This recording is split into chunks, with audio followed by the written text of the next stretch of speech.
Lo que decía hace un principio y reafirmo es que no entendemos esto ni como un bozal, ni como un límite a la libertad de expresión, ni como un control a los comunicadores, porque entiendo que esa no es la razón de ser.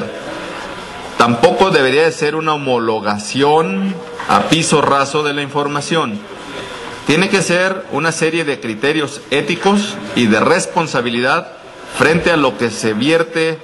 en la información hacia los ciudadanos. ¿Por qué? Porque estamos viviendo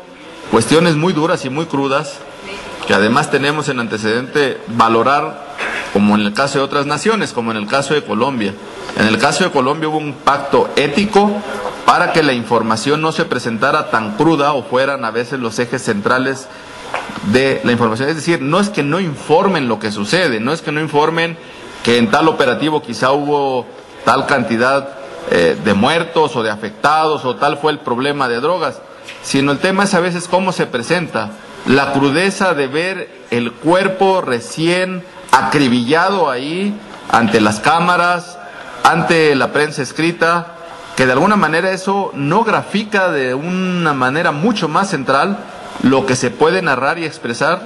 con la misma realidad, claridad y libertad de opinión de los hechos que suceden en la realidad. Yo creo que eso es materia de los medios de comunicación, que son expertos en comunicar, pero lo que sí habrá que cuidar de manera ética es la forma quizá en cómo se exponen algunos temas que pueden generar desconcierto, que pueden generar desesperanza, que pueden generar desánimo. No se trata de que no informen, no se trata de que todos informen lo mismo. Yo creo que ahí no ayudaríamos en nada a la libertad de expresión ni a que el país creciera de manera democrática, pero sí se trata de que haya al menos unos elementos éticos claros para no exponer más allá. Yo, por ejemplo, cito solo un caso concreto. ¿De qué ayudaba a ver el cuerpo acribillado de un capo, por más grave que hubiera sido, casi contándole la cantidad de balazos que le dieron y de la manera en cómo fue expuesto? Ese es un tema grave, ese es un tema que se tiene que cuestionar, cuando la misma información pudo haberse dado de cómo cayó el capo, de qué manera, en fin. Es solo un ejemplo muy concreto, pero no se trata de limitar libertad de opinión. Si alguien piensa en eso, creo que es un error, no debe de ser así, pero sí tiene que haber un pacto ético, y yo creo que el antecedente es lo que sucedió en Colombia con una visión mucho más cruda y que tendríamos que rescatar, de tal manera que la libertad de opinión la tenemos que salvaguardar siempre, pero sí tiene que haber un mínimo de criterios para exponerlo.